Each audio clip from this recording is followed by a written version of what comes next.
ఓం శ్రీచక్రవాసిన్యై నమః. ఓం శ్రీలలితాంబికాయై నమః. పవిత్రాత్మ స్వరూపులైన మీ అందరికీ మీ తల్లి అవ్యాజ్యమైనటువంటి మాతృప్రేమనందచేస్తూ కామేశ్వర ప్రేమరత్న మణి ప్రతిపణస్థని అన్నటువంటి ఈ పవిత్ర మంత్రరాజంలో జగన్మాత శివకామేశ్వరీదేవి, రాజరాజేశ్వరీదేవి, శ్రీ లలితా భవానీదేవి తన దివ్య ప్రేమ అనేటువంటి ఆ రత్నాలను భగవంతునికి ఇచ్చి కామేశ్వరుని యొక్క ప్రేమ అనేటువంటి దివ్య రత్నాన్ని పొందింది అని ఈ మంత్రార్థం. ఇది కేవలం అద్వైత స్వరూపమైనటువంటిదై ఈ మంత్రం చాలా లోతుకు వెళుతూ ఉంది. పరమేశ్వరుని యొక్క దివ్య ప్రేమను పొందాలి అంటే ఆ దివ్య ప్రేమను పొందేందుకు ఏమి సర్వసమర్పణం చేయాలో ఇక్కడ తెలియజేస్తుంది. హృదయ సమర్పణం భగవంతునికి సమర్పించవలసి ఉంటుంది. హృదయ భాష, హృదయ కమలం, హృదయంతో ఉన్నటువంటి ఉజ్వల భక్తి భగవంతునికి ఎవరైతే సమర్పణం చేస్తారో వారికి దైవానుగ్రహ ప్రాప్తి లభిస్తుంది. అందుకే ముందు మంత్రంలో రత్నగ్రైవేయ చింతాకలోల ముక్తాఫలాన్విత మంత్రంలో 3 రకాలైనటువంటి అధికారులను గురించి మాట్లాడారు.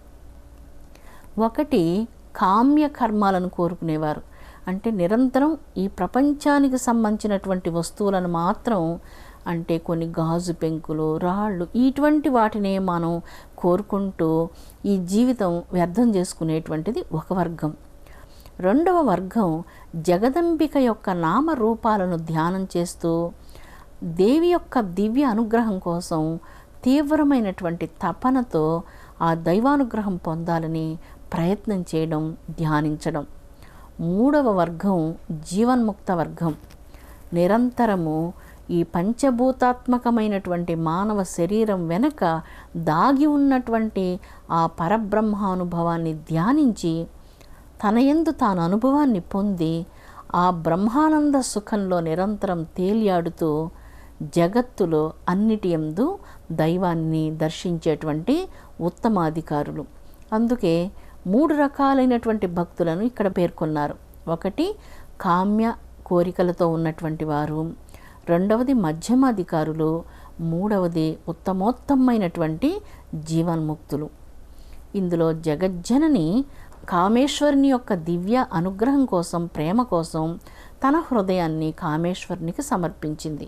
అందుకని జగజ్జనని యొక్క దివ్య స్వరూపం కామేశ్వరునిలో పూర్తిగా లీనమైపోయింది. కామేశ్వరుడు మహాకామేశ్వరి అయినటువంటి ఆదిపరాశక్తి జగజ్జనని లలితా భవానీదేవి యొక్క దివ్య అనుగ్రహాన్ని పొందేందుకు తన ప్రేమ అనేటువంటి రత్నాన్ని అమ్మకు సమర్పణం చేశారు. దేవలోకంలో దేవతలందరూ ఇలాగా తహతహ చెందుతూ ఉంటారట. ఆ కామేశ్వరుని హృదయంలో తాము వెళ్ళి లీనమైపోవాలి అని. అలా లీనమైపోయినప్పుడు వారు జగదీశ్వరి యొక్క దివ్యత్వాన్ని అనుభవం పొందగలము అన్న భావనతో ఆ మహాకామేశ్వరుని హృదయంలో లీనమైపోవాలని ముక్కోటి దేవతలందరూ తహతహ చెందుతూ ఉంటారు అని ఇక్కడ ఈ మంత్రరాజం తెలియజేస్తుంది. ఈ పావనమైనటువంటి మంత్రరాజంలో భగవంతుని యొక్క అనుగ్రహానికి ఏం కావాలి అన్నప్పుడు స్వచ్ఛాంతరంగం అన్నటువంటిది, శుద్ధాంతరంగం అన్నటువంటిది ఇక్కడ మనకు స్పష్టంగా తెలియజేయబడుతుంది. కామేశ్వరునికి ఎటువంటి శుద్ధాంతరంగం ఉన్నదో యుగ యుగాలుగా మహాయోగ యోగేశ్వరుడైనటువంటి ఆ పరమేశ్వరుడు నిరంతరం ధ్యాన సమాధి యందు ప్రేమైక్య స్వరూపమైనటువంటి తన ఆత్మయందు తాను లీనమై ప్రజ్ఞానం బ్రహ్మ అన్నటువంటి ఆత్మానుభవంతో తనలో తాను ఆనందించేటువంటి ఆ దివ్య ప్రేమ రత్నాన్ని జగన్మాత అయినటువంటి లలితా భవానీదేవికి సమర్పణం చేశాడంటూ ఈ మంత్రం తెలియజేస్తుంది. ఈ మంత్రం ద్వారా మనకేం తెలుస్తుంది? అటువంటి ఉజ్వల భక్తిని, అటువంటి అనన్యమైన ప్రేమను ఎవరైతే తమ హృదయంలో కలిగి ఉంటారో అటువంటి వారికి బ్రహ్మజ్ఞాన సిద్ధి లభిస్తుంది అన్నటువంటి విషయం స్పష్టంగా ఈ మంత్రం ద్వారా మనకు తెలియచేయబడుతూ ఉంది. ఈశ్వరుడు తాను జగదీశ్వరి యొక్క హృదయంలో లీనమైపోయాడు. జగదీశ్వరి ఈశ్వరుని యొక్క హృదయంలో లీనమైపోయింది. ఈ శివశక్తులు ఇద్దరూ ఏకస్వరూపులయ్యారు. ఆనందో బ్రహ్మేతి వ్యజనాత్ అంటుంది వేదం. ఆనందో బ్రహ్మేతి, బ్రహ్మస్వరూపం ఆనందం. ఈ ఆనందం సాధారణమైనటువంటి ఆనందం కాదు. ఈ ప్రపంచంలో ఉండే ఆనందాలు లాంటి ఆనందం కాదు. అది అసమానమై, వర్ణనాతీతమై, ఊహాతీతమైనటువంటి బ్రహ్మానంద సుఖం.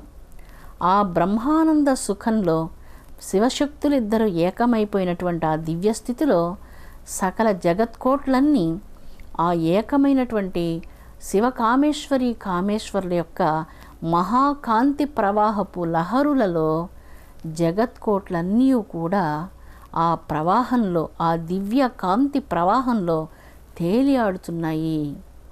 జగత్కోట్లన్నీ ఆ శివశక్తుల యొక్క దివ్య కాంతి ప్రవాహంలో జగద్బ్రహ్మాండ కోట్లన్నీ కూడా అలాగా తేలుతూ ఉన్నాయి అంటూ ఈ మంత్రరాజం తెలియజేస్తూ, ఈశ్వరుడు శక్తి ఇద్దరు ఒక్కటే, అఖండమైంది ఆ శక్తి. ఆ శక్తిని ఎప్పుడూ ఎవ్వరూ విడదీయలేరు. శ్రీచక్రంలో, బిందు స్థానంలో, త్రికోణ స్థానంలో ఆ శివశక్తులు ఇద్దరూ ఏకమై, అఖండమై, అనంతమై, అజమై, అఖండ బ్రహ్మానంద రస ప్రవాహంలో జగత్కోట్లను తేలియాడేటట్లు చేస్తున్నారు ఆ శివశక్తులిద్దరూ. అందుకని ఇక్కడ కామేశ్వర ప్రేమరత్న మణి ప్రతిపణస్థని అంటూ శివశక్తులిద్దరూ ఏకస్వరూపులు. వారి నుంచి ప్రవహించేటువంటి ఆ దివ్య జ్ఞాన ప్రవాహం, అమృత ప్రవాహం, జ్ఞానానంద లహరి, ఆ దివ్య చైతన్య లహరిని స్పర్శించినటువంటి భక్తుడు బ్రహ్మానంద సుఖాన్ని అనుభవిస్తాడంటూ ఈ మంత్రం బ్రహ్మానంద జ్ఞాన సుఖాన్ని గురించినటువంటి దివ్య అనుభవాన్ని గురించి సాధకును ముందుంచుతూ దివ్య ధ్యాన సాధన చేయమంటూ ప్రోత్సాహం చేస్తూ ఉంది. శివకామేశ్వరుడు విరాట్ పురుషుడు. ఈ సకల చరాచర సృష్టిలో ఉన్నటువంటి వృక్షాలలో ఉన్నటువంటి పురుష వృక్షాలు, పశువులలో ఉన్నటువంటి పురుషులు, జంతువులలో ఉన్నటువంటివి, పశుపక్షాదుల్లో ఎక్కడ ఏ రూపాలలో పురుష రూపాలు ఉన్నప్పటికీ ఆ రూపాలన్నీ ఈశ్వర రూపంగా వేదం పేర్కొంటుంది. ఎక్కడెక్కడైతే మాతృరూపాలు ఉంటాయో ఆ మాతృరూపాలన్నీ కూడా జగదంబ శివకామేశ్వరీ దేవి యొక్క విరాట్ స్వరూపంగా పేర్కొనబడుతుంది. అందుకే ప్రకృతి పురుషులు ఇద్దరు, ప్రకృతి పరమ ప్రకృతిగా ఆ జగదీశ్వరి, పార్వతిగా, శివకామేశ్వరిగా, అఖిలాండ కోటి బ్రహ్మాండ నాయికగా విరాజిల్లుతుండగా, శివకామేశ్వరుడు విరాట్ పురుషుడుగా, అఖిలాండ కోటి బ్రహ్మాండ నాయకుడుగా, శంభుడుగా దివ్య తేజస్సుతో, శివశక్తైక్య స్వరూపంతో జీవకోట్లందరి యందు, బాహ్య ప్రపంచమునందు, అంతర ప్రపంచమునందు, అఖండమైనటువంటి చైతన్యమునందు ఈ విరాట్ శక్తి, విరాట్ పురుషులు ప్రకృతి పురుషులై అంతటా అన్ని రూపాలలో విరాజిల్లుతున్నట్లుగా ఈ మంత్రరాజం మనకు తెలియజేస్తుంది. అందుచేతనే మనకు ఎందుకు ముక్కోటి దేవతలు అంటే సకల రూపాలను మనం దైవ రూపాలుగా భావించి నమస్కరిస్తూ ఉంటాం. ఎవరైతే మనకు ఏ చిన్న మంచి చేసినా వారి యందు దైవత్వాన్ని దర్శించడం సనాతన దివ్య హైందవ సాంప్రదాయం. ఈ సాంప్రదాయాన్ని రక్షించినందువల్లనే సర్వభూతాల యందు దైవాన్ని సర్వత్రా ఉన్నది అన్నటువంటి భావనతో అలా దర్శించేటువంటి ఆ పవిత్రమైనటువంటి ధర్మం, సనాతన దివ్య ధర్మం మానవులకు ప్రసాదించింది. నాభ్యాలవాల రోమాళి లతాఫల కుచద్వయి. ఈ మంత్రరాజాలన్నీ 16 బీజ మంత్రాలతో ఉన్నటువంటివి. షోడసాక్షరి రూపాలుగా ఈ మంత్రాలన్నీ కూడా వర్ణించబడ్డాయి. ఇప్పటి వరకు మనం చెప్పుకున్న చాలా మంత్రాలు 16 అక్షరాలతోనే ఉన్నాయి. ఇందులో జగజ్జనని యొక్క దివ్యమైనటువంటి మణిపూర చక్రాన్ని గురించిన వర్ణన ఇక్కడ మనకు గోచరిస్తుంది. నాభిస్థానంలో ప్రకాశించేటువంటి చక్రం సుందరమైనటువంటి లేత పసుపు పచ్చని బంగారపు కాంతితో విరాజిల్లే మణిపూర చక్రం. దీని రత్నాభము అంటారు, రత్నాల పురము అంటారు. ఈ చక్రం సూర్యకాంతి సమన్వితమైంది. ఒక్క సూర్యకాంతి కాదు ఈ చక్రాన్ని ప్రకాశింపచేసేది.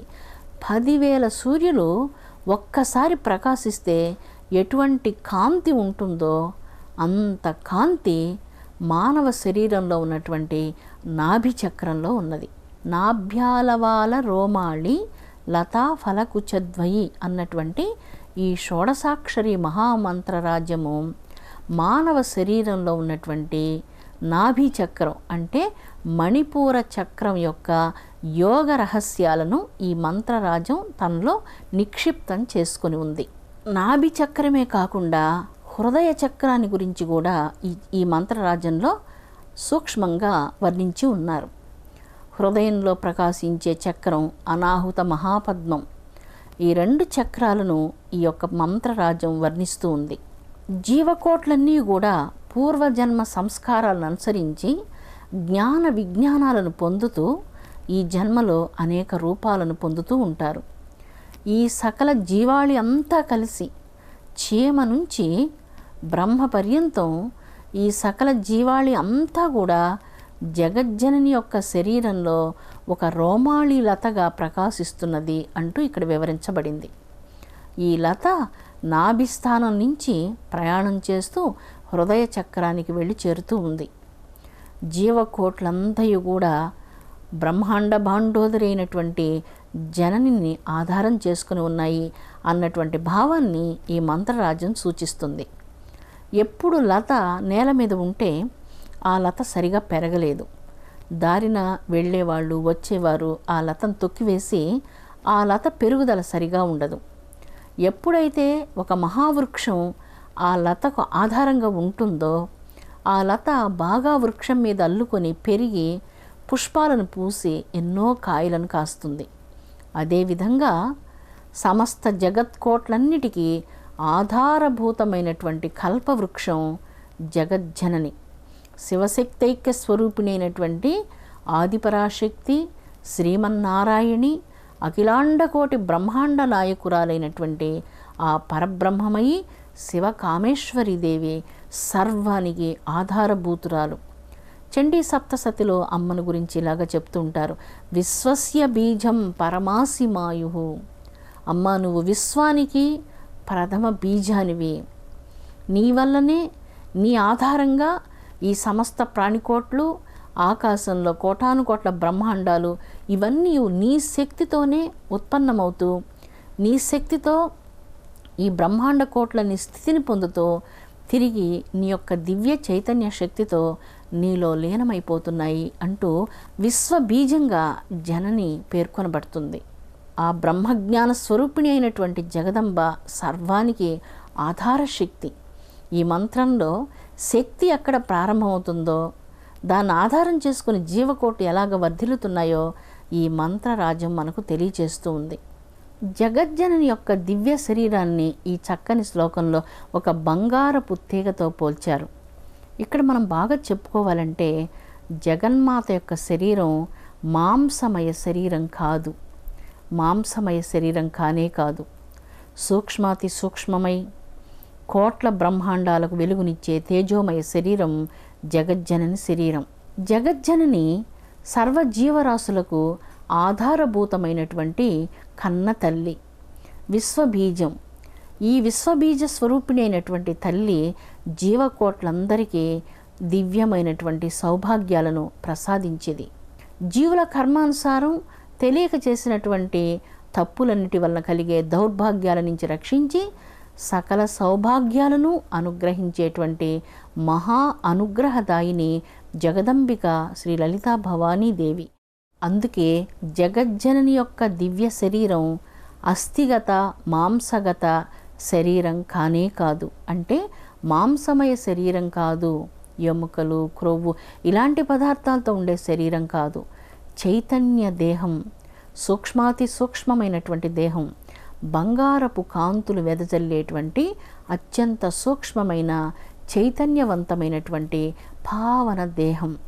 ఈ పరమ పావనమైనటువంటి ఈ చైతన్య స్వరూపాన్ని చింతించినటువంటి భక్తుని యొక్క చింతలన్నిటినీ తొలగించేటువంటి మహాచింతామణి జగజ్జనని శ్రీ లలితా పరమేశ్వరీ దేవి. సువక్షోజ కుంభం సుధాపూర్ణ కుంభం అంటూ భజే శారదాంబం అజస్త్రం మదంబం అంటూ జగజ్జనని యొక్క అమృత కలశాలను గురించి ఎంతో మధురమైనటువంటి దివ్య స్తోత్రాన్ని శంకరాచార్యులు రచించారు.